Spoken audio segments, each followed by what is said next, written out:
if you think about, the science of geographic information systems, we're used to, collect, analyze, visualize, and share. What we're going to show you through a series of about 10-minute talks is some of the new tools for these things, including some 3D, drone to map, a couple other interesting tools. And what we want you to do is think about how you can use those in your work, of course. Then we're going to sort of swing over and talk about, well, where's the value in all this? So let's talk about getting this information to decision makers in ways that they can absorb quickly and say, go there, do that. So first the sort of science and then the applied science. So without further ado, our first presenter is Sean Breyer. He's our content team manager here at Esri.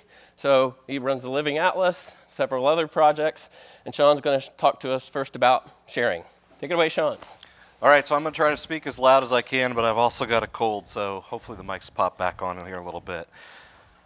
Content is really the foundation of a lot of the work everyone's doing here. It's come from Clint's conversation yesterday during his vision. He talked about GIS being a collaborative environment. The content that we're building, we need to share back to the environment, to the community, and the Living Atlas of the World is the Esri answer to that. Within ArcGIS Online, there's over 1 million items. Sometimes it's very hard to find exactly what you're looking for. Is it authoritative? Is it well documented? All the kinds of things that you need to do as a GIS professional with metadata and structuring your GIS can make it very difficult. So what we've done is we've built a Living Atlas of the World, which is a content collection of curated data on dozens of different themes collected from different organizations, Esri, and our partners, and it acts as a Living Atlas of the World. The data itself comes from a lot of different sources. The first and probably the most noticeable in our land area is our partners in imagery. So in imagery, we have providers that deliver 7 to 30 centimeter imagery data throughout the world. It's updated on a frequent basis, but we also have many partners in our oceans area also. We also have quite a few users that are contributing data to the Living Atlas. NOAA obviously is one we talked about yesterday as being an example of delivering their authoritative data in different forms. Here's a couple examples of both the precipitation and some weather forecast.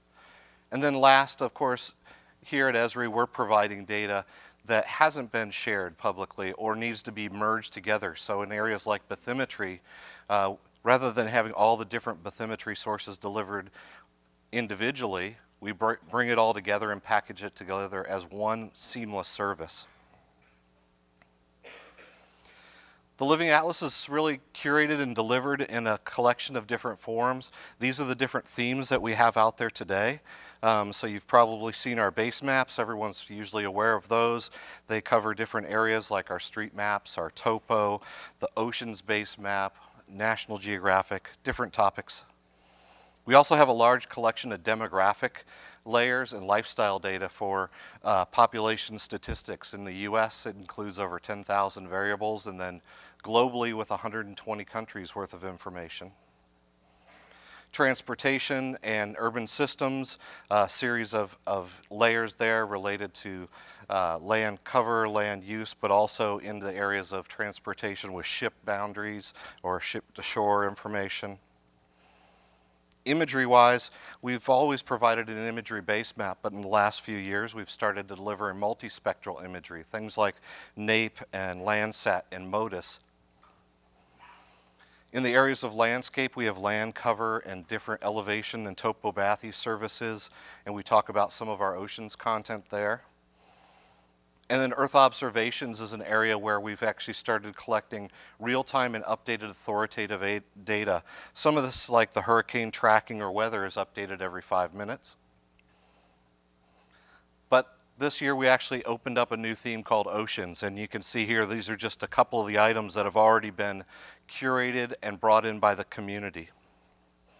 But let's look at how we can get to the Living Atlas inside of ArcGIS. I'm going to log in real quick. And if I just wanted to start looking at the Living Atlas, I could go right to the gallery.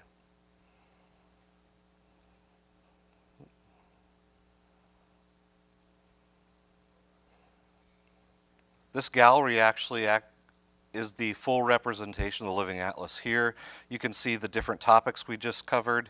If we wanted to look at imagery, you could see the list of imagery, and this includes both web maps, this includes map layers, and it also includes story maps. But if we wanted to actually bring this in and use some of these layers in a map, what we do is go to the map window, browse Living Atlas layers, select a topic. Let's go down to the oceans area. And let's bring in the ship fairways.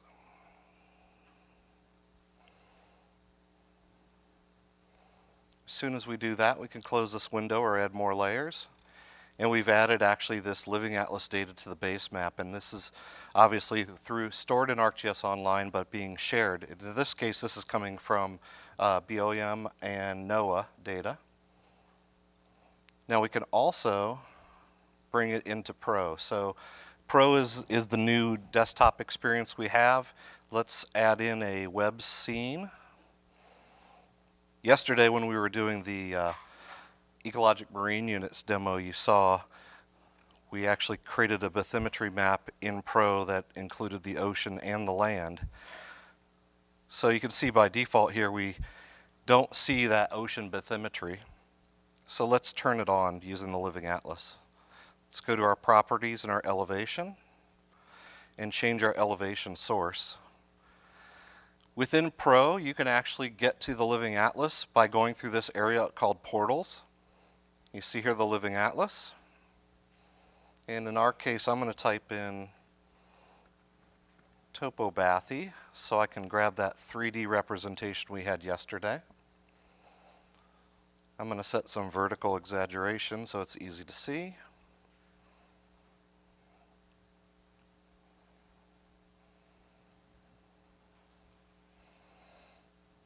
And I'm going to change our base map.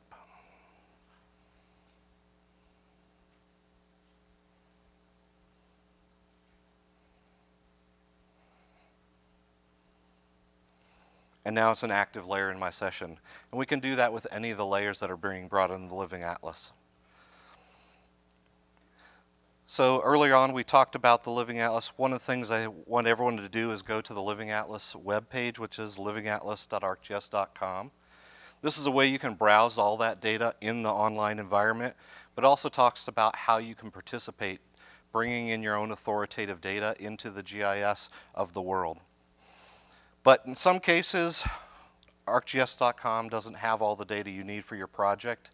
In that case, there's lots of other ways we can bring data into it. And what I'm going to do now is hand this over to Natalie, and she's going to show you Drone to Map. All right? Thank you, Sean. Drone to Map is Drone to Map for ArcGIS is a desktop application that allows you to quickly and easily turn raw drone imagery into 2D or 3D information products for use inside the ArcGIS platform. Drone to Map works by combining geolocated images and ground control points or key points to create GIS-ready products. We can take these products and use them across the platform in ArcGIS Earth, web scenes, or the desktop clients like ArcGIS Desktop or ArcGIS Pro. Let's take a look at using the Drone to Map for a coastal restoration project in Wrightsville, North Carolina. So Wrightsville, like most coastal towns and municipalities, must monitor shoreline erosion for beach replenishment programs. Esri, together with partners McKinn and Creed, used Drone to Map as a proof of concept to identify whether they could quickly and easily monitor the shoreline erosion for replenishment. So let's go here.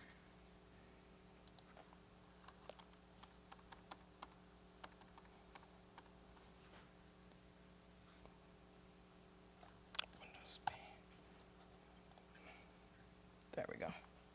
Here we are in Drone to Map, and here's Wrightsville Beach, North Carolina. When we import our drone data into Drone to Map, our drone imagery comes in as these blue dots. We can interact with our drone imagery by selecting a dot and opening up the image viewer. In the image viewer, we can zoom in and pan around and take a look at the spatial detail that was captured with our imagery. For example, here we have a 1 foot by 1 foot ceramic tile that was used as a ground control point. We could see the tire tracks, a car, a trash can, and a beach tower. Our flight paths are represented by these orange lines. If we switch to 3D view, we can take a look at our flight paths and visually inspect the altitude of the flight paths and look for any erratic behavior from the drone.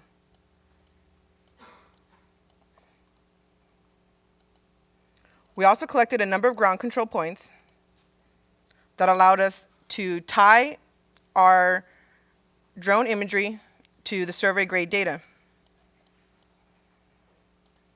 Now, creating our products from Drone to Map is as easy as pressing the processing options button. We can choose to run all the processes at once, or we can select which processes we want to collect. All the defaults for the processing outputs has been optimized for the best results, but if you want, you can change them. Kicking off the processing is as simple as pressing the start button. I've already ran this, so we're not going to run it again. And now we could take a look at our textured mesh. The textured mesh is a 3D imagery product. And if we zoom in, we can take a look at the detail that was captured from the drone. We could see the tire tracks and a rough estimate of the building facades.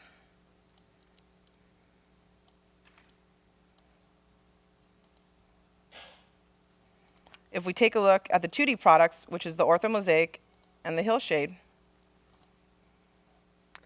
we can see how cleanly and simply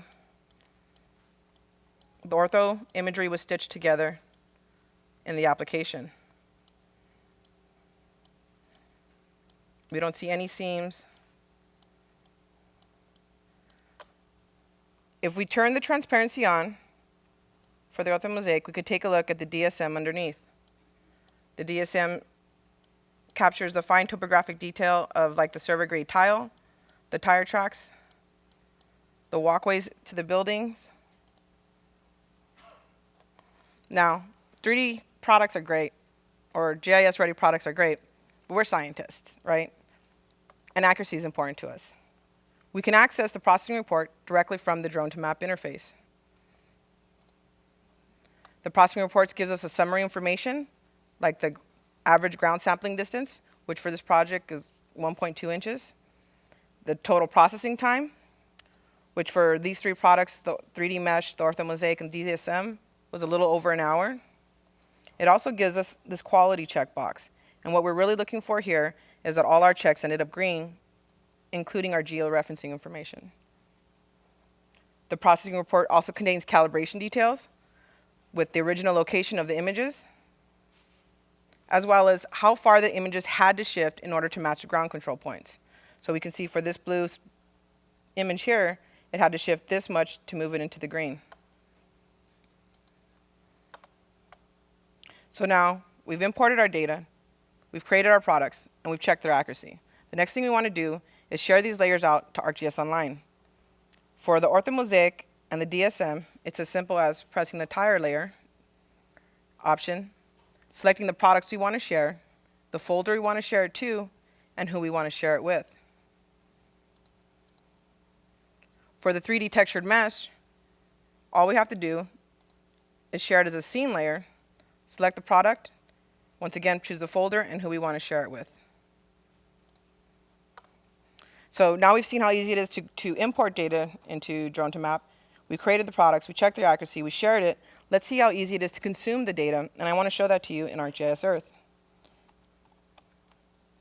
Here we are in Earth over the Wrightsville Beach area, and all I want to do is add my data from the scene package and bring it into Earth.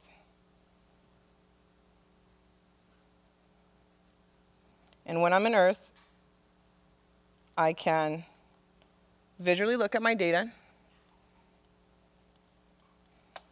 If I wanted to, I could draw. If I wanted to, I could measure. And if I wanted to, I could save this as an image and share it to others.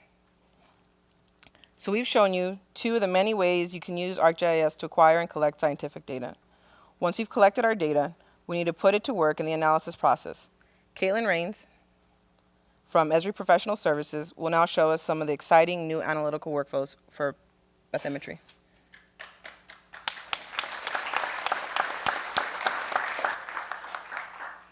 Thanks, Natalie, and good morning.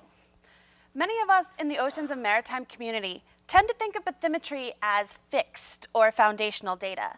Now, our chief scientist, Don Wright, who's a marine geologist, certainly has some strong objections to that idea. However, for the mapping community, this idea of fixed bathymetry is convenient. In a world that's constantly changing and is difficult to see, having a constant, such as bathymetry, adds color and context to a world. At Esri, bathymetric data content has traditionally been offered through the Ocean Basemap program as reference information. It provides this community with a cartographically beautiful representation of the seafloor for use in its maps and applications.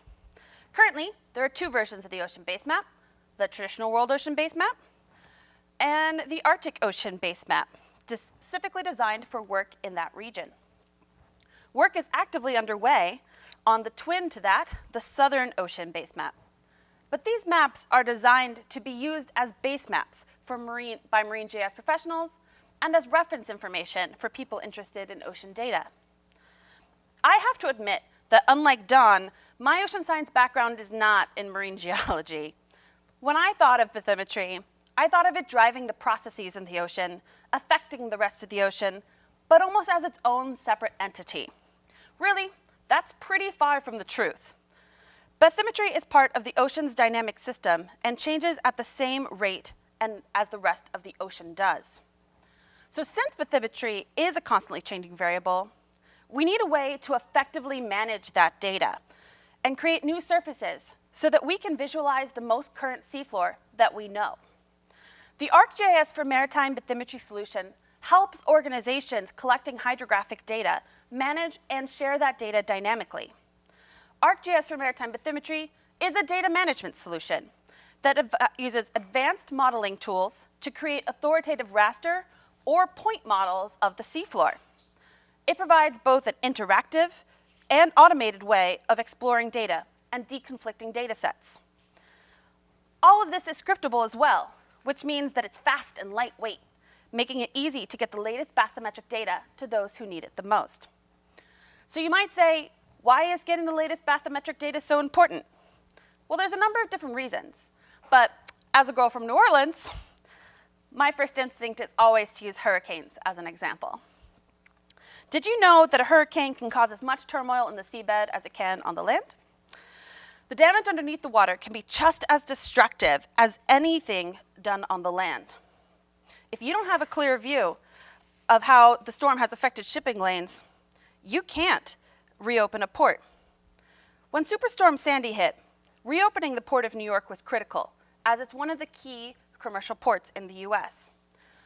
As a response to that, NOAA sent a fleet of ships to do rapid response and surveying and get that information to the public. So we're going to use some of that Superstorm Sandy data that they produced as an example. You can see here that in my ArcMap application, I have showing the Explore Bathymetry window for my Bathymetric Information System, or my BIS. What I'm going to do now is quickly add the new data set to my BIS. I'll go to my Add Bathymetry window, go to Add Datasets here, and I'm going to add this new bag, or Bathymetric Attributed Grid, to my region. When I add this, you'll see a couple of things where I automatically get a preview of what that data set looks like here in the window, and I can update my extended metadata. The extended metadata properties of the ArcGIS for Maritime Bathymetry solution allow an organization to track, filter, and sort information based on the metadata that they think is critical to their business cases. One of the cool parts about the ArcGIS for Maritime Bathymetry solution as well is that it has a way to read a very special XML embedded in the bathymetric attributed grid that harvests the metadata automatically, as you can see here. I'm now going to add this to my BIS. It's going to run a couple of processes. The bathymetry solution is based on the power of the dataset, of the Mosaic dataset. But we make it easy for you by taking out all the manual work of creating a dataset and providing an interactive way of applying your rules and filters. And as you can see, it's pretty quick. So what we'll do here is you can now see that that bag that I just added is in fact included in this dataset. You can take a preview, see the internal metadata files for it, as well as that extended metadata that I added to it. I then can say, all right, where is this? And it's going to draw. But what's most important is I want to get this information out to the people who need it the most. And I know that this region is the region that I'm the most concerned about currently. So as this draws, I can see that I have all of these data sets in this region that I want to filter out in my surface model. So what I'll do really quickly is I'll filter to this current extent, and it automatically shows me only the data sets that are participating in the mosaic in this region. Even then, this is still kind of a big data set, and I know that the people who are working on the ground currently are really only in this region. So I'll just select those data sets, and then I'll add those to my Compose Surface window, which allows me to then apply ordering rules based on the metadata to this filtered subset. So in this case, in a storm, the most important data for me is the data that I know is current. So I'm going to first filter by the date and make sure that the most recent data is on top. And there you can see that it's put that data set that I just added to my BIS on top of this list. I then can say, you know what? Beyond that, the most important information is the resolution. I want the best resolution on top as well. And I can set that rule, and it will dynamically order itself as well. Now this is great. And I can save this surface model, give it a name, and create a mosaic. I now can serve this information out as an image service in a web app to the people on the ground, or really on the water, who need this critical information.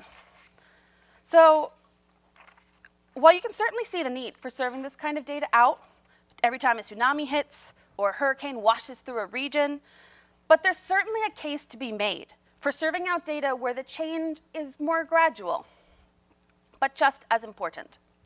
The Arctic is a great example of this. Climate change leads to glacier movement, which leads to seafloor scraping and coastline changes. And it can be hard to create tools for the public to understand this change, but it's just as crucial to make your work accessible to the public as it is to conduct the work in the first place. So I'd like to show you an app right now that combines the best of the on-the-fly analysis with public communication. This is the Arctic DEM Explorer app, which you can find today in the Esri Living Atlas. This app enables the exploration of a collection of Arctic DEMs that include the very important land-sea interface. Right now, the DEMs in this Explorer are primarily created by the Polar Geospatial Center and cover the Alaska region, but we're going to be incrementally increasing this. But what's great about this app is that it not only provides a new and exciting way to explore this region, but it provides some pretty powerful tools to see how the Arctic has changed over time. So we'll start off by zooming into Barrow, Alaska.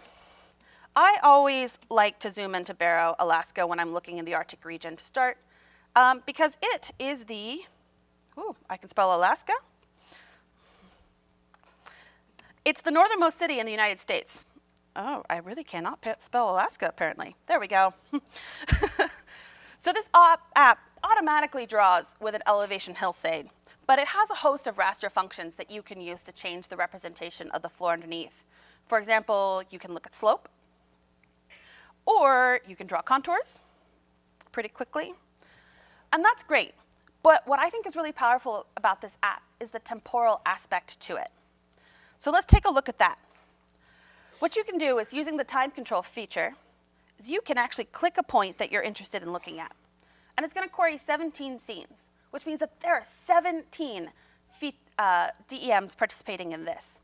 And here you can see the elevation at this point as it's changing through all these years.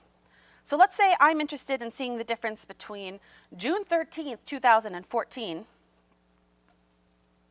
and June 7th, 2013. We'll look at a year's difference. I can go here to the change detection widget on this app, and it will automatically do a dynamic different surface. I then can also zoom in closer to an area, draw a polygon of my area of interest, and it's going to calculate a host of statistics that I might be interested in on the elevation changes. Once I've done that, I even can export this TIFF that I've just now created of this change to put into a publication of my own or to share amongst my team, which I think is pretty powerful when you're talking about a serving community. So again, this app is available to you today in the Living Atlas. Bathymetry and seafloor mapping is really one of the last great frontiers in mapping. As our understanding of the seafloor advances, who knows what we're going to discover next? And as we've realized today, it's such a dynamic field of study, so there's always going to be something new to find. While our chief scientist is certainly fond of saying how convenient it would be if you could just drain off all of the water to see the seafloor on top, we know that the seafloor really only tells us one part of this great ocean story. There's many of you in this room that are interested in what's happening above the seafloor in the water column. And Lauren Bennett, the lead product engineer from the Spatial Statistics team, is going to share an example of analyzing data in the water column using some of the pretty exciting new 3D analytical capabilities coming soon to be in the Spatial Statistics Toolbox. Lauren?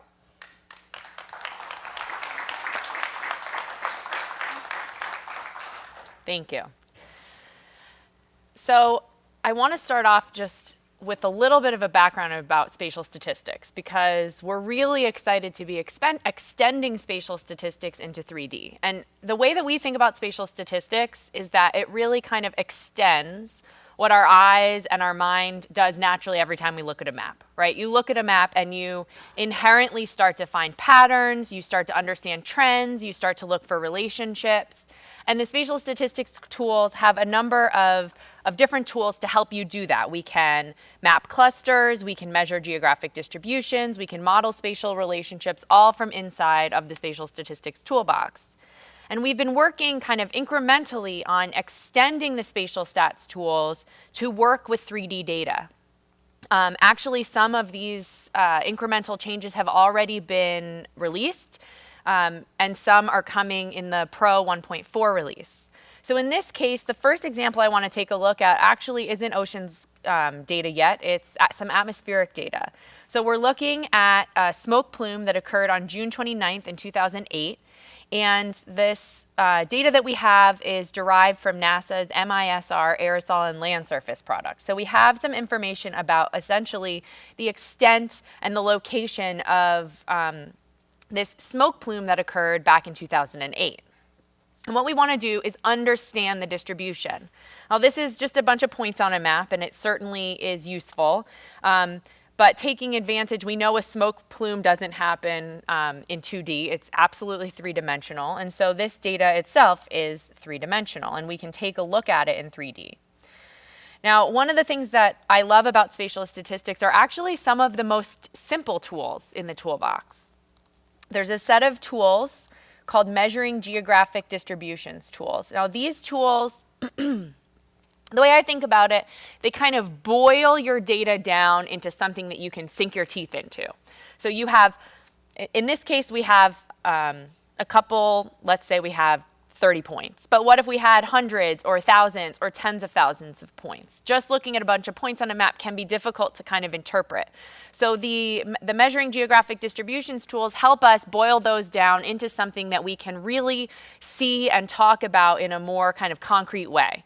So we can start with what is probably the simplest tool in the Spatial Stats toolbox. It's a tool called Mean Center. It calculates literally the average x coordinates and the average y coordinates and puts a new point at that location. Now, that's how it's worked for a very long time, but we released in the 1.3 Pro 1.3 release the ability to do that also including Z. So instead of looking at this data and treating only the XY coordinates as it would have done since we released the tool, now if we point to this smoke plume data, it will by default, because this data is Z-enabled, our output mean center will just be Z-enabled. It will be a 3D mean center taking into account the elevation of this smoke plume. So we get a feeling for kind of the central tendency of the smoke plume here in this case.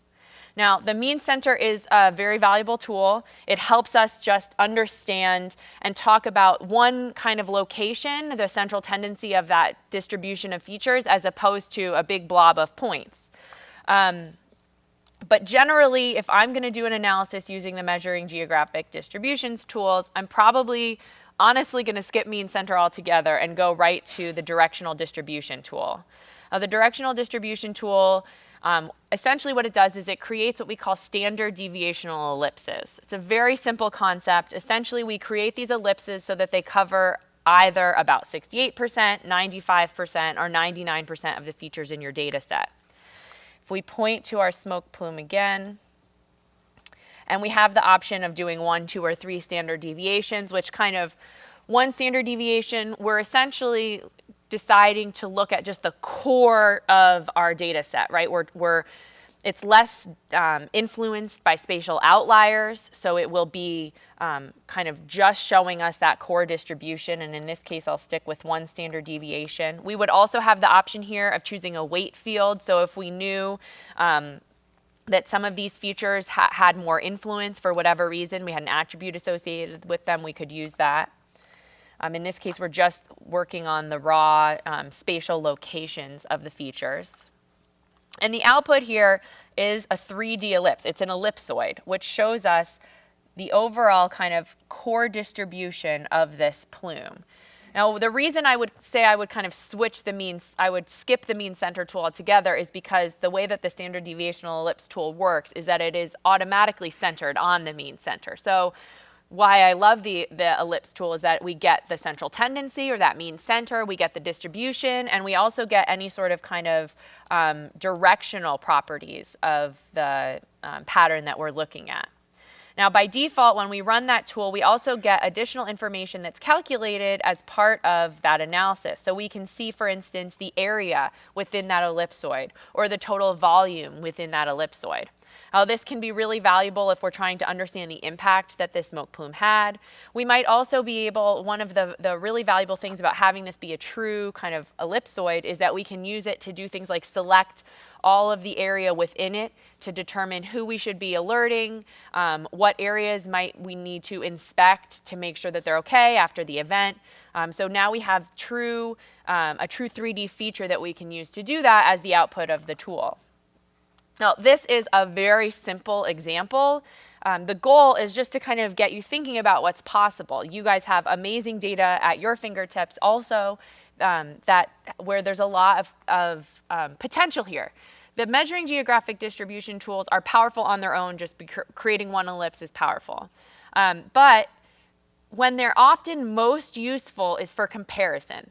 So for instance, if we had 2 species that we have information about, we might create 2 3D ellipses, whether that's in the ocean, this could be in the air, or in a mountainous area where Z would actually matter, or if it's flat and you just want to do 2D, that's fine too. It's also powerful that way.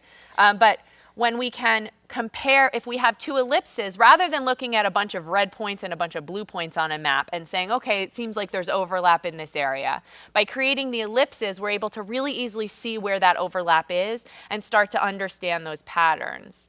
They're also not just powerful for comparing distributions between, let's say, species. They can also be very powerful for comparing the same distribution over time.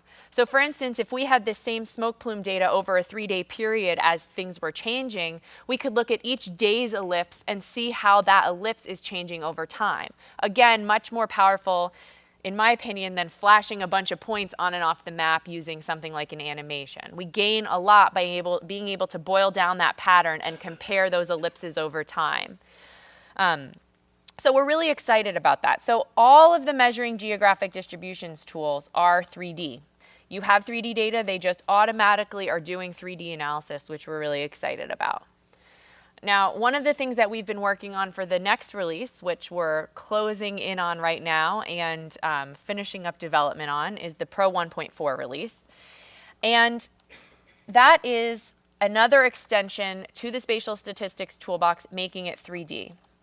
Now, at its heart, spatial statistics, a lot of the spatial statistics tools really, I kind of think of them as an instantiation of Tobler's law. So Tobler's law, the first law of geography, I'm sure many of you remember learning about it in your first geography class, is that things that are closer together are more related than things that are farther apart, right? And a lot of the spatial statistics tools rely on that concept, the idea that things that are closer together are more related than things that are farther apart. Now, an example of an analysis that takes that into consideration is a hotspot analysis. A hotspot analysis looks at every feature in relation to its neighborhood. And it asks the question, is this neighborhood different enough from the global average that I'm a significant hotspot or a significant cold spot? Now, we define that neighborhood as part of our analysis. I'm sure many of you have gone through the process of thinking about what it means to be neighbors. In the Spatial Statistics toolbox, we have the ability to create a file that actually stores the definition of those relationships. How are features related in my data set? We call it a spatial weights matrix. Now, when you create a spatial weights matrix, you tell us what it means to be neighbors, and we go through and look at each feature. We find what features are related based on how you've told us they're related, whether it's a certain number of neighbors or a certain distance band. Inverse distance is another option. So you have a lot of options when it comes to how you define those neighborhoods. Now, up until now, those relationships really were in two dimensions. It was just in an XY kind of a distance, Euclidean distance. But with the 1.4 release, we're extending the spatial weights matrix. So if I go to my oceans, here we're looking at that EMU data that I know you guys learned a lot about yesterday in the opening sessions. And we're going to point to that data. This data that we're looking at here is off of the coast, very close to us, off the coast of Southern California here. And we have a lot of data in this area that we want to explore. Now, one of the things that we want to do is talk about how each of these water columns is related to its neighbors. And we can do that by creating this spatial weights matrix. And then we can use it in a number of different ways. So by pointing to this data, you'll notice that I automatically got a new parameter here, which is to use z-values. So it noticed automatically that my data is 3D. All I have to do now is choose to use those z-values, and I have options about how to conceptualize those spatial relationships, either using a fixed distance or a k-nearest neighbor. Now, once I create that spatial weights matrix, a lot of tools in the Spatial Statistics toolbox become 3D. So the hotspot analysis tool has as an option to get spatial weights from file, which means I point to that 3D spatial weights matrix and automatically I'm doing a 3D hotspot analysis.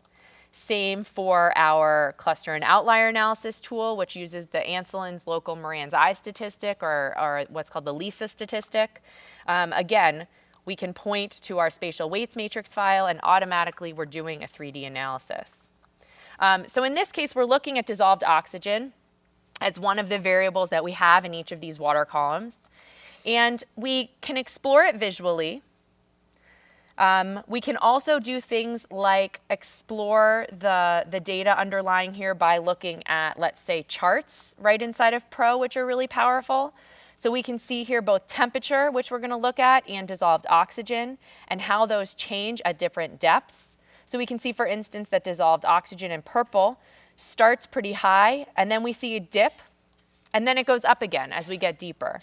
And we can, let's say, select those locations that are kind of in that dip and see that on our map.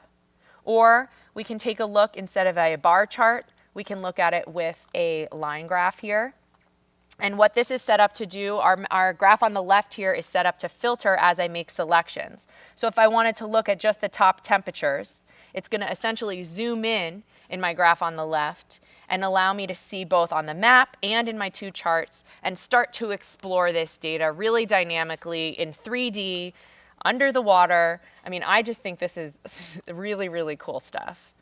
I'm really excited. I think for the first time ever, we're really seeing, especially with the combination of bringing together 3D analytics and the capabilities of Pro for visualizing in 3D, we can really start to do some powerful things. So finally, if we look at, here we were looking at oxygen. We can take a really didactic example, about as simple as it gets, and look at temperature. Now, temperature, doing a hotspot analysis on temperature almost seems funny, but we can, because the answer is obvious, and I think you'll all just understand the result of that analysis. But here I've done a hotspot analysis in 3D using that 3D spatial weights matrix that I created, and I'm able to see kind of the patterns that exist throughout my study area in terms of temperature at the varying depths.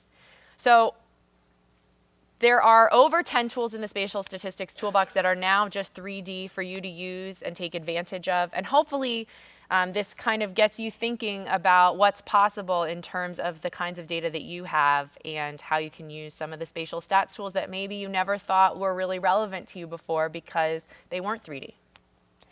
So I could talk all day about this, but they're not going to let me. So we've really touched the surface here. We've barely gotten into what's possible in terms of analysis and geoprocessing inside of ArcGIS.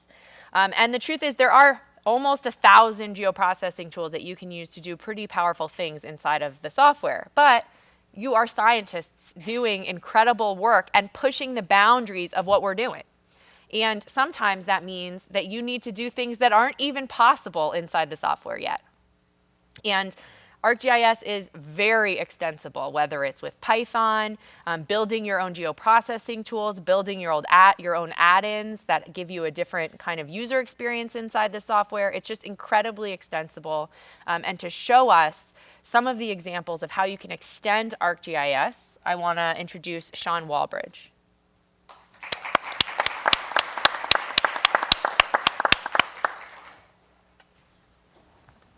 Thanks, Lauren. Great, I'm on, okay. So yeah, I'm going to talk about how you can use ArcGIS, extend ArcGIS to solve problems beyond what we provide you, and some of the work we're doing with other communities to take the wonderful things they're doing and interact with ArcGIS using those tools.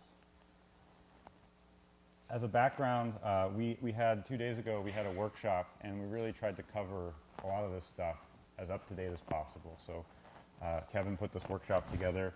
I've included the URL there at the bottom. Many of the resources from that are now up online. You're welcome to go look at them, look at the exercises we've run through, and I see a number of you who are in that workshop in the audience, and hopefully you found that helpful.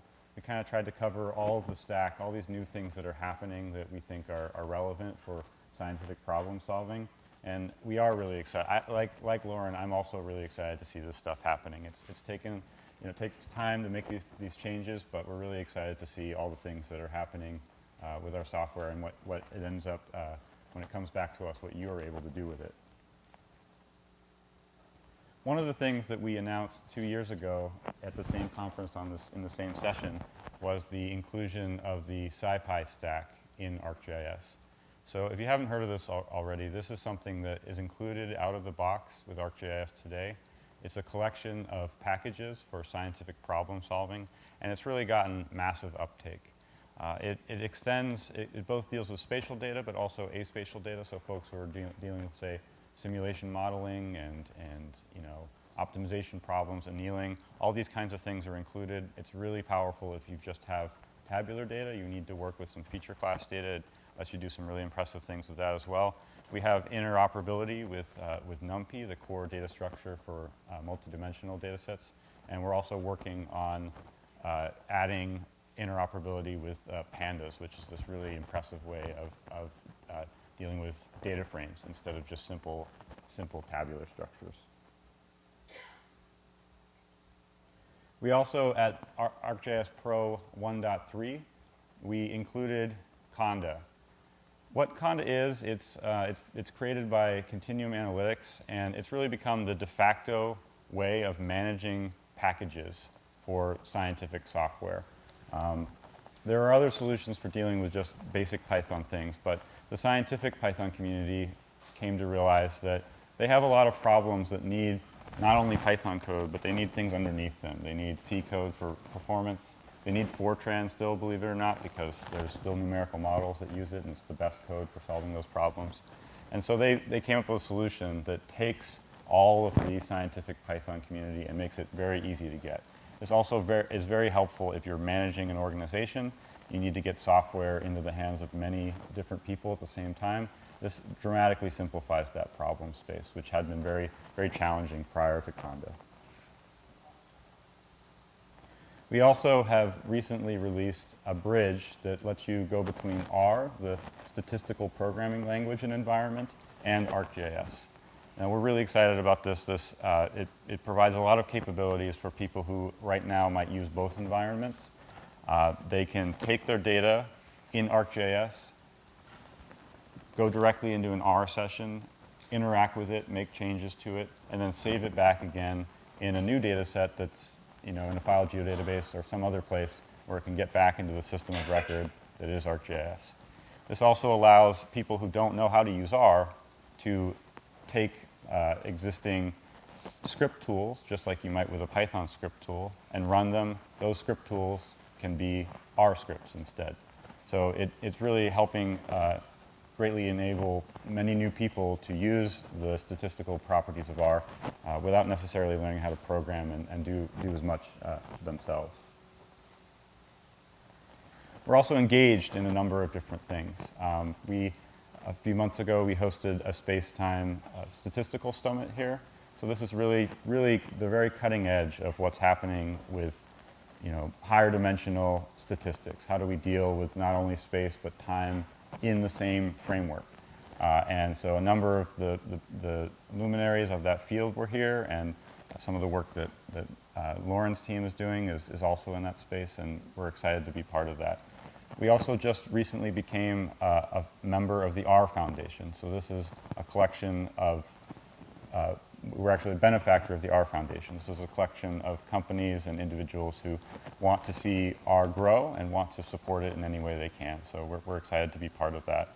And finally, Continuum Analytics are the folks who created Conda. And they're really the leaders in open data science. That's what their business is built on.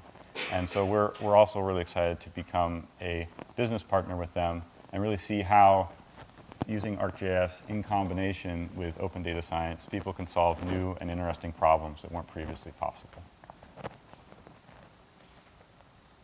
Just a few things I wanted to mention at the end here as connection points. If you went to Noah's talk yesterday, he mentioned benthic terrain modeler. So this is software you can download free today. It's open source. And we've really been able to leverage that SciPy stack to see much further than we could previously. We can solve a lot of new problems. You can go download that. It's a collection of geoprocessing tools, and try to apply it against your own data. There's also some really great integration work that's been around for a while, but I think it's still worth mentioning. The marine geospatial ecology tools out of Duke University really take the same idea of using ArcGIS as a scientific workbench by combining statistical modeling with data analysis in a GIS framework. And the last thing is that many of these things I'm mentioning today are open source projects. They have communities around them. And I think it's important as you do this work, think about could you write up something about the steps that you took to solve a problem and share that with someone else, or can you find other people and connect with them? Because I think it's an important part of this, and sometimes working on software can feel isolating, and it's important that you take advantage of the technology we have to communicate with others, and it really can be inspiring when you go to do your next project. That's it. Thank you.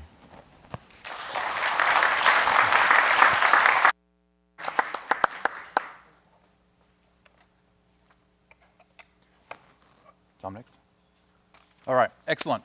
So I'm Nathan Shepherd. I'm going to be talking about sharing knowledge. Like as Lauren mentioned earlier, it's great if you find out all this stuff, but then it's really important to engage people and sort of make it look engaging and understandable and sharing it out. So I'm going to sort of talk about two ends of the bell curve, if you like, of sharing. One's going to be interactive web scenes. So in 3D, people can go in and explore and take their time, sort of find out stuff at their leisure. And at the other end is a video where you make an animation. All the information needs to be in the video, and people can just look at it on their phone when they've got a few spare minutes. So we'll look at both, pros and cons to both approaches. So here we are in Pro, and I've got some bathymetry data. Here we are in 2D, and it's a nice, pretty color scheme, but it's not very engaging. So if we go to 3D, now we get to understand that bathymetry is important. We have these areas here that we're interested in protecting, these inlets that need to be looked after, and it's good as a interactive web scene because people can go around and they can look at the area where they live, and they can click on different things and learn a bit more about the artificial reef and other properties of the area. So it's kind of well set up to be engaging and explored, and just sort of have some fun with it, zoom around and look at some cool stuff. So how do I get this from Pro, from this desktop on this laptop, to a place where everybody can see it? Well, you just go Share Web Scene. So this is a little tip. If you're using Pro, just talk to yourself a little bit. I want to share a web scene. It's amazing how well this works. You're not crazy.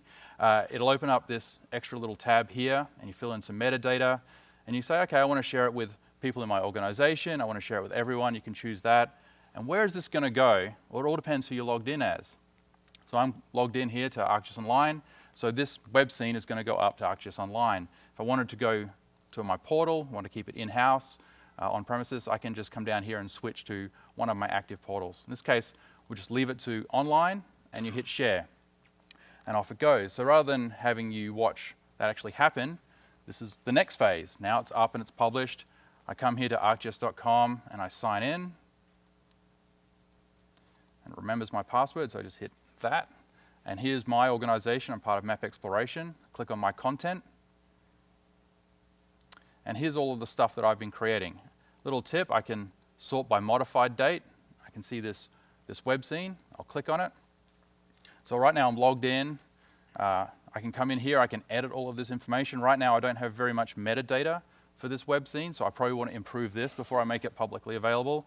So some good tags to help people discover it. Just good web style work. And then the actual content, I'm just going to open up in the scene viewer. And because I'm logged in and it's mine, I own it, I can do what I want with it, I get this extra little modify section. And when I published from Pro, you see I had some bookmarks. So here's some key points that I wanted people to go look at. Those bookmarks are here and ready to go, so people can just click on them and get to these interesting points very quickly. They can sort of pan around and zoom, and again, just click on things and see that same information that we had before. So that's all come out good. One little thing I want to encourage everybody to do is to think about the user experience for this. So here's my list of layers, and one of the layers listed is this Palm Beach County bathymetry image layer. I'm going to turn it off, and my scene gets ugly. That's gorgeous, and that's not gorgeous. So I want to stop people from ruining my scene, so I can come here. As well as adding layers, I can say, you know what, I want you to hide that. So it just removes it from the layer list, and then people can't make that mistake of accidentally making your very carefully crafted web scene unattractive. So then you would save your scene. Again, you can give it some updated metadata, some tags. You want to think about the thumbnail for it. You want to think about the starting initial state, and then go off and save it. I won't actually save that. So then how do other people see it? So I've kind of had my little private view where I've uploaded it and I've done a few tweaks, made it nice. The next person wants to see it, they don't have to sign in. They can just come here and search. They search for Palm Beach Bathy. They'll get a bunch of hits, and they can click on the scenes, and there's just one scene that matches, and they can go off and open it. So they can discover it. That's why it's important to have good tags. Palm Beach Bathy, maybe Palm Beach would be enough to find it. You want to think about the good tags, good search tags for it. And here they are, and we're looking at it. And when I'm in this edit mode, I'm signed in. And you'll see that the URL is mapx, maps, arcgis.com. And now it's just arcgis.com. So I can grab this URL, put it in a blog post, email it out or whatever, and people can click on it and they'll come straight here and see this content without having to sign in. So this is a really good way of getting this kind of exploratory, take your time, have a play kind of data out there. So that's like one end of the bell curve. If we go to the other end, and here's some of this EMU data, we're going to do some stuff with animations and creating a video. So this is just one little slice of EMU data. And like Lauren and I both kind of went, wow, this dissolved oxygen thing's cool. So we kind of were playing with that. So I discovered it, Lauren discovered it with graphs. I discovered it by visualizing it. It kind of says something about us. And so I've actually connected up an exploratory tool called the range slider in Pro to that dissolved oxygen field. So I can look at the color scheme and I can see that something's going on, and I can use this to interactively filter out those values. So now I'm only seeing the EMUs that have 1.23 and higher. And I'll go up a little higher again. And you kind of see it's thinning out in the middle. And I just thought this was just the coolest thing ever. And you know, this idea that there's low oxygen in the middle of the ocean at certain depths, I thought was very interesting. So I thought, wouldn't it be cool to try and share this discovery that I found kind of accidentally, that's probably well known by everybody else on the planet. But I want to share it out anyway, so other people don't have to find it accidentally like I did. So it seems like a good thing for a video. So let's just do that. So again, I'm going to talk to myself, gee, for this view, I really wish I could add an animation. So I've done that. And then we'll use some bookmarks to help me get through this a little quicker. So I want to start out a little bit. Here we are off the coast of San Diego, and I'm going to create my first keyframe. So this is kind of like the starting point. So the way animation works is you create keyframes, and then we'll interpolate the frames between you. We'll fly the camera between them and change values as we go to make one little video for you with just a few places, important places that you want to go through. So here's the starting point. And then we'll go to this middle bookmark. I'll add another keyframe there, and then we'll zoom in a little closer. Now when I get to here, I want to make two changes. First, I don't want to be looking at all the data anymore. I just want to be I want to have it thinned out. So by the time I get to this point, I want to be down to just 2.5 milligrams per liter of dissolved oxygen or higher. So I've just put that in there. And the other change I'm going to make is I don't want to take 3 seconds to get between my keyframes. I want to take 12 seconds. So that's a nice little slow bit, and I can see it change and see the numbers tick over. So that's it. So now I've got 3 keyframes. So if we go back to this first one, you can see I'm seeing all the values, 0.3 and higher, 0.3 and higher, and then when I get to the end, 2.5 and higher. So now I'm all set up. So I've got this general fly through. Now if I just made this video as it is, it would look pretty, and you would see the things disappear, and you'd go, okay, something's happening, but you wouldn't know what's happening. So we need to add a little bit more information to this video before we finish it. So I'm just going to select this first section of the video, and I'm going to insert a title. And we'll go with, let's see, underwater oxygen levels. So now I've got a title in that first section. And then this last section is now highlighted down the bottom. This is where I want to see these values tick over. So I want this number to appear on the screen. So down here we've got this dynamic text. I can do map time if it changes through time, range and viewpoint. Map range, I'll add it. Screen resolution is making that hard to read, so I'll just increase it a little bit. So let's just make the changes, and we'll go with dissolved oxygen, and it's greater than, and then this here is so from the animation, please tell me what the range minimum is. We'll do 2 decimal places, and we don't need to keep the max because that's not changing. Okay, now that's added, and it's up there in the top. I don't really like it up there. I'm going to put it over there to the left. So now if we go back to the start of our animation, and we'll step through in seconds. So after 1 second, we're sort of zooming in, we've still got our title, still read our title. And then once we get to 4 seconds, the title disappears, and we start to see our dynamic text on the left. And you'll also notice that the content is updating to sort of start thinning it out. So this is great. Now I want to make the animation out as a video. I hit this movie export, I've got a whole bunch of presets for you. So if you pick YouTube, which is the default, you will get the right screen resolution, aspect ratio, and frame rate that is good for YouTube. So you just click that, and you export out the video. Again, rather than making you wait to see it, here's what it looks like. So underwater oxygen levels, we come in, turns off, we start to see that come out. And the numbers are ticking over, and we're adjusting, so you can sort of get an idea of what's going on here. So that's the kind of animation you can make in 90 seconds worth of authoring. If you're willing to spend like 4 minutes worth of authoring, you can get this. So marine life needs oxygen in the water in order to live there. Oxygen's not equally dispersed at all depths. And then we go to this little section where I'm sort of culling it out. You see that I've got a lot more data in here. I've got a slightly prettier base map, some extra choices made there. And then you can share it out. So I showed this to my 11-year-old and told her what a hypoxic zone was, and she liked dead zone better. And she was like, so that gap, there's not enough oxygen for fish to breathe there, so there's no fish there? And I went, exactly. So this is something really kind of complicated to understand and to show, but if you put it into a video like this, where it's very directed to tell one message, you can get that information out in a good way and a fun way. Okay, so that's it. That's sharing knowledge with the platform and 3D GIS, the two ends of the bell curve. And I'm going to hand you over to Brian to keep talking about communicating. Thank you.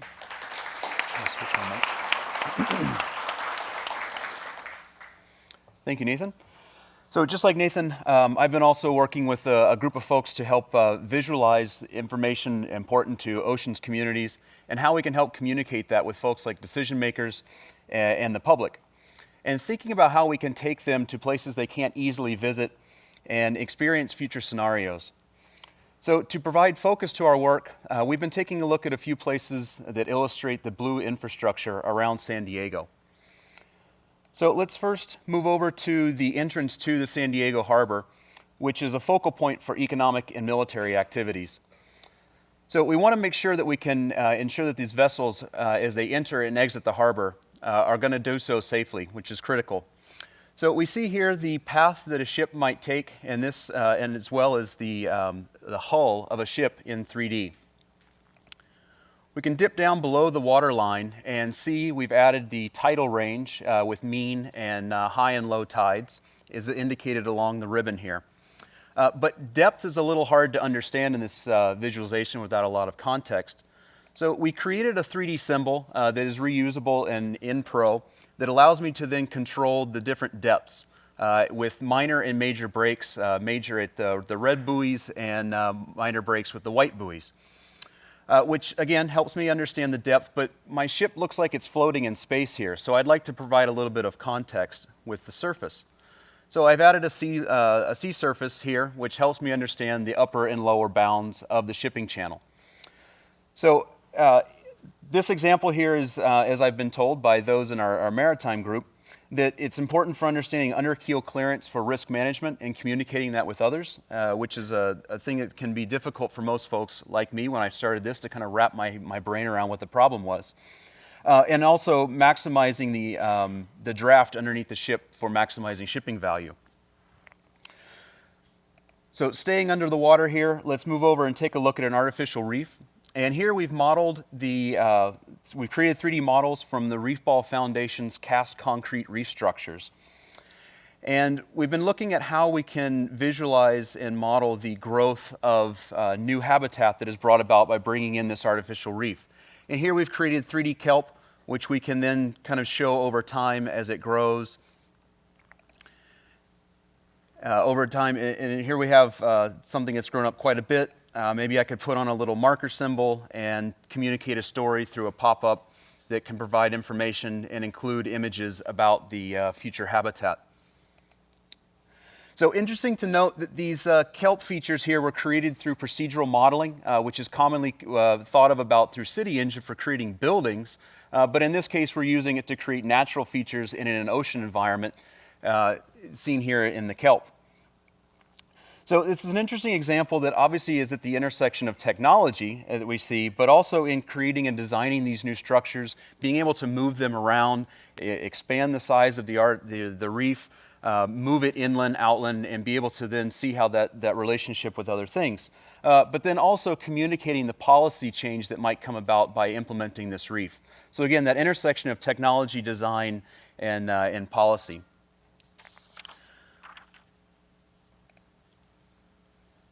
So next I'd like to move on land and move to the Tijuana River estuary, which is located near the US-Mexico border.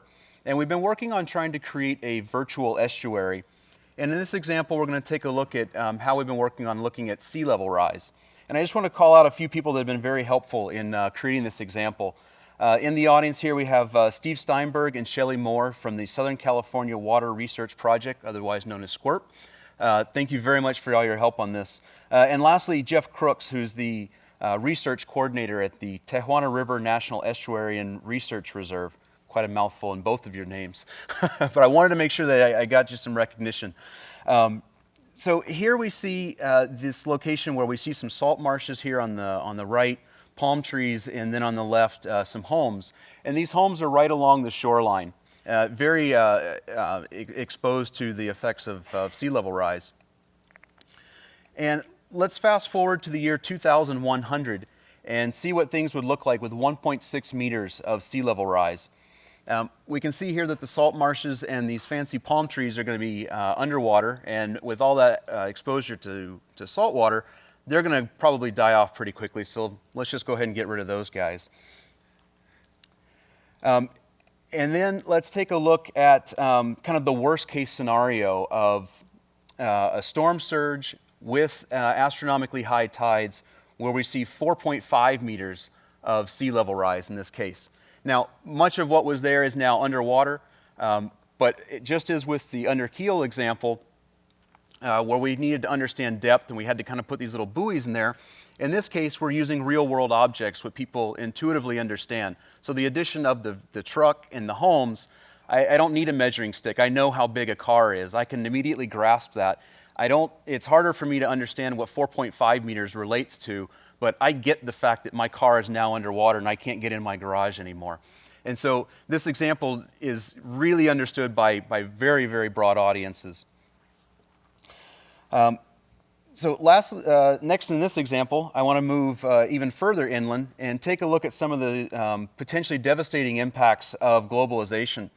And here we see where a formerly native riparian environment looked like about a year ago, maybe 2 years ago, and the effects from an invasive beetle that came in from Southeast Asia on a cargo ship, which then killed off thousands and thousands of trees in this area.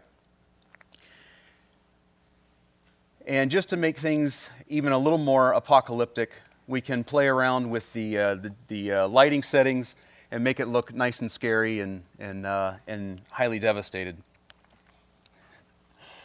So we've seen a few examples of how we can create these virtual environments to help bring home the work of our scientific efforts and again, communicate that to some diverse audiences. But I'd like to switch gears a little bit and take a look at how we can create a more meaningful experience for navigating around that for different groups. Nick Headley yesterday showed quite a few amazing examples of using virtual reality and augmented reality. So we've been working on how we can deliver that same type of virtual reality experience through ArcGIS.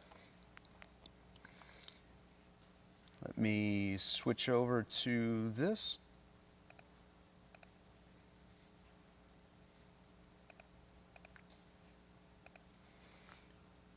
All right, so now I'm on my mobile device, and I've got that same 3D scene around the sea level rise exhibit.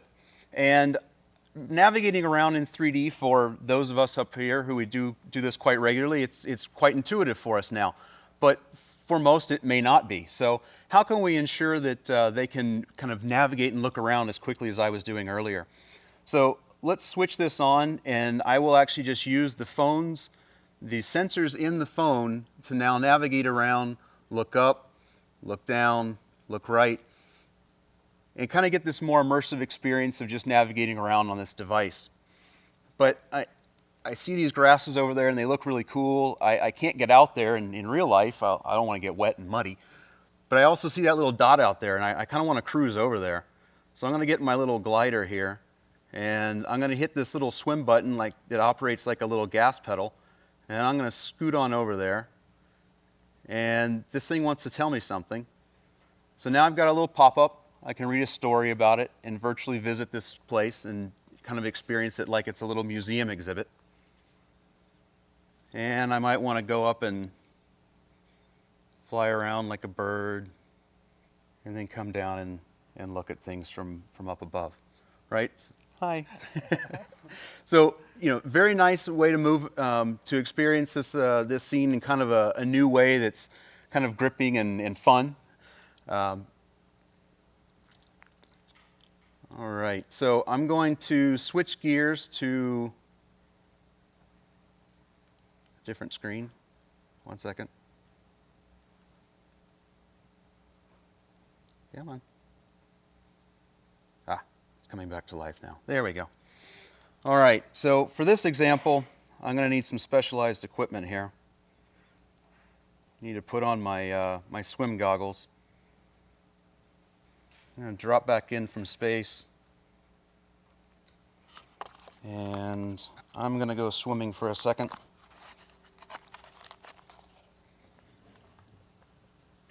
So your experience sees two different things, but my eye sees one. And I'm going to look, oh, there it is. There's my ship. So now I don't see you, and I look really weird up here, but the experience that I get to see is very immersive. Oh, there's my buoys again. I tried to get a little snorkel, but no one could find one for me. So now we're looking at a VR experience. This little thing's $15. I'm going to turn that off because it's kind of dizzying. But again, a much more approachable experience that allows people to kind of get down inside the data, block everything out, and have a new way of experiencing data that's a lot more human, a lot more interactive, and a lot more engaging. So quickly to note, in terms of what I'm showing here, we're using the runtime environment. There's a large release that's coming out next month. What we was showing in the first exhibit before kind of doing the dual screen, that is a 3D version of that runtime environment that will be released in beta for mobile. And then this split screen experience that allowed me to put on my little cardboard swim goggles here, that is a research and design effort that's a prototype that will be released in a future release. But the key thing to note there is that from a development standpoint, much of what we showed in this last example is available in the runtime SDK available in next month. So, hope you enjoyed that quick little tour of some fun 3D stuff. Thank you.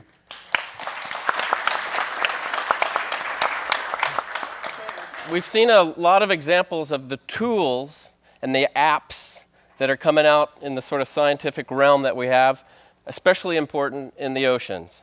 We've seen apps, we've seen 3D, we've seen 3D spatial statistics, and a variety of new and coming 3D tools.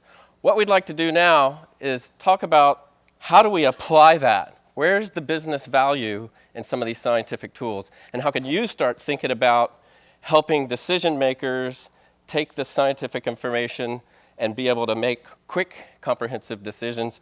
We're going to let Dr. Weatherby Dorshow from our business partner, Earth Analytic, give us a couple of examples. Take it away, Weatherby. Great, thanks everybody. So full disclosure, I'm a recovering archaeologist, turned techno geek. And actually in that experience, I spent a lot of time one step ahead of the drag line and working with pipelines and energy and trying to get them to be smarter about how they do things, right? And it's one thing to sort of stand on the sidelines and say, please do this or do that. It's another to show them some technology and to help these high-level decision makers to actually use a web browser to make really powerful decisions that they believe in, right? So I'm going to give you a couple of examples. I'm going to start with something we call Smart Footprint, and I'm here in the Gulf of Mexico. And I'm going to zoom in on an area of interest here that I've already kind of got predefined. And what I'm going to do is I'm going to fire up this widget, okay, and then I'll explain to you what it's going to do. So I've already defined an area of interest, and I have a set of criteria that I've already set as defaults based on what the company agreed were our standards. And what those are really, it's basically taking all of this minutia, like where the ships are, where the restricted areas, unexploded ordnance, protected marine areas, and each one of those gets dumbed down, or many of those get combined into a set of criteria, right? And in this case, I think we have 10 or so. And so what we've done is we've taken each one of these major criterias and wrapped them into a heat map that essentially has values of low to high in terms of how difficult, how risky, how important is it to avoid or go through a certain area.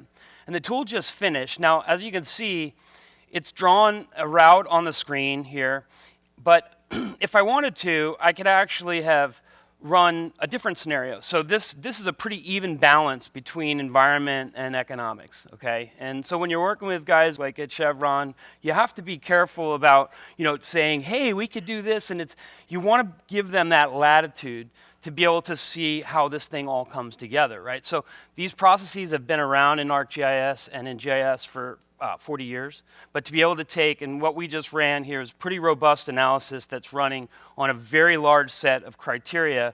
And what it did was it gave me a center line here that now 10 other people can evaluate. And other people, it's been written to the database, can be looked at in different places.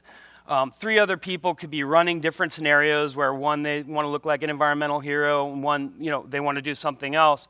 But the point is, it's a tool not for the GIS geeks. It's a tool for the people that actually are going to build this thing and are going to make that decision and are going to spend the money, okay? So what is shown here, just really quick, we could, obviously there's a lot of detail that's what's cooked in here, but in addition to the actual cost surface, this red is essentially, it picked this center line, but there are these other alternatives that might work, and if you have other information, you might want to choose some of those. And those holes that you'll notice that are actual gaps there are some pretty important protected areas. So, what some of the minutia that I was talking about that are cooked in here are, some of these various layers that you're used to seeing in different ways, and, such as Flower Garden Banks National Park, et cetera, where we've made those completely restricted. So, a lot of complexity distilled down for decision makers that don't want too many buttons. Okay, that's kind of the concept here. I'm not going to run this one, but here we are in the North Sea, and what I'll tell you is we've done the same thing, and actually we threw together a number of these criteria with really no experience in the North Sea, because these are really proxies, right? When they actually get to the stage where they're going to build these things, you're going to have all kinds of survey data, and they're going to get down to the level where, theoretically you could navigate around major coral heads. But the important thing to note is that at a conference in Norway where we ran this, we were looking at a $1.5 billion electricity cable that actually is going from renewable energy produced in Norway down to Germany. And this was the default route that we generated, and I did this right before this presentation and ran it again, and it'll do it the same way. This is a really important environmentally sensitive area.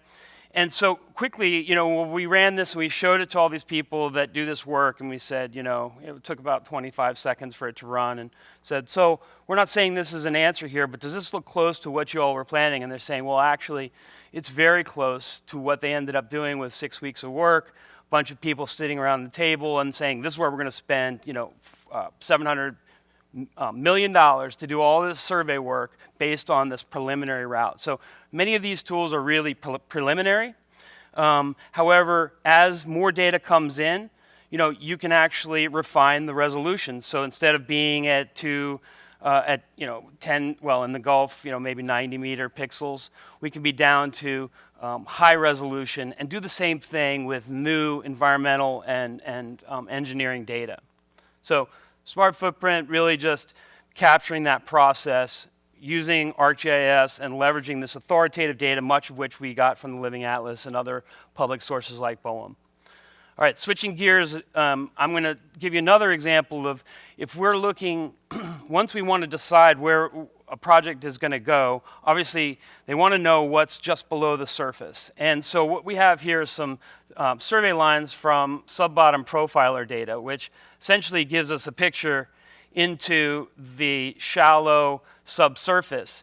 And again, this is one of these technologies that's typically been the purview of folks in the basement, that they rarely let out into the light of day. Because they're doing stuff that, I come in here and I can play around with some of these settings and I can stretch what I'm doing here. What's really neat about this is an extension ArcGIS server built by GeoCap, a subsidiary of the Norwegian Esri distributor.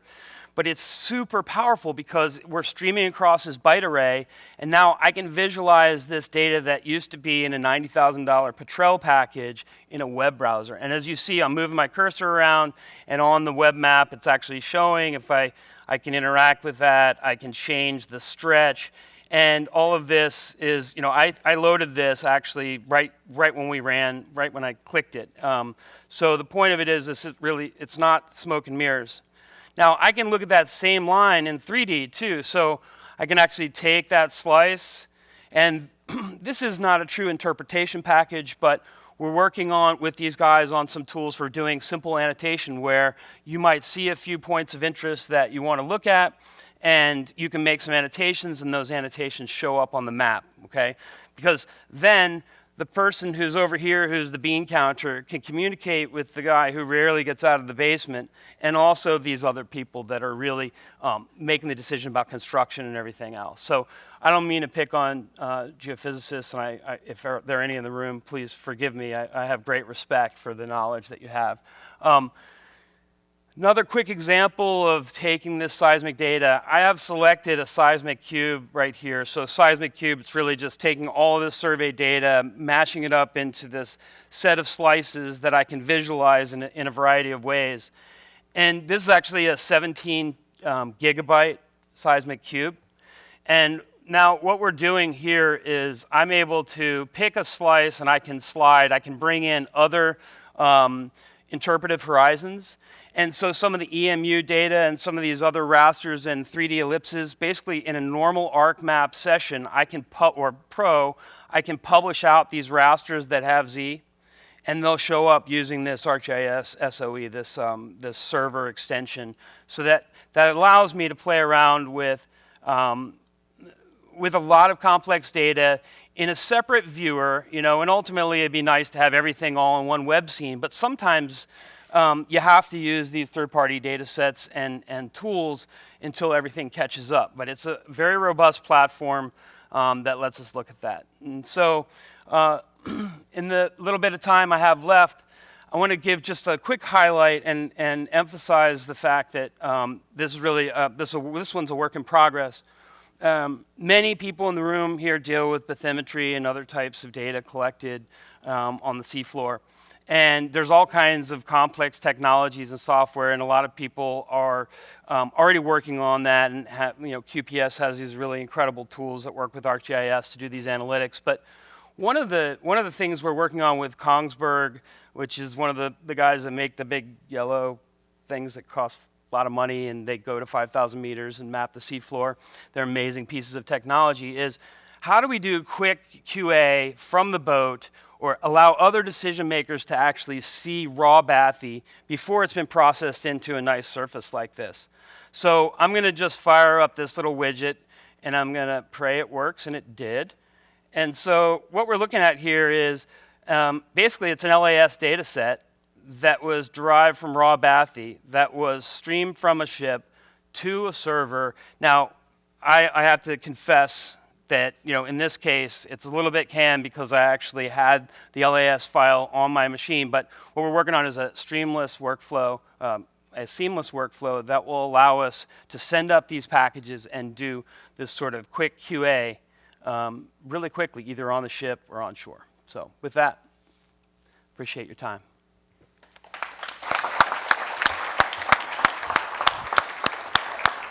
Thank you, Weatherby. And how about a round of applause for all our presenters today in the section?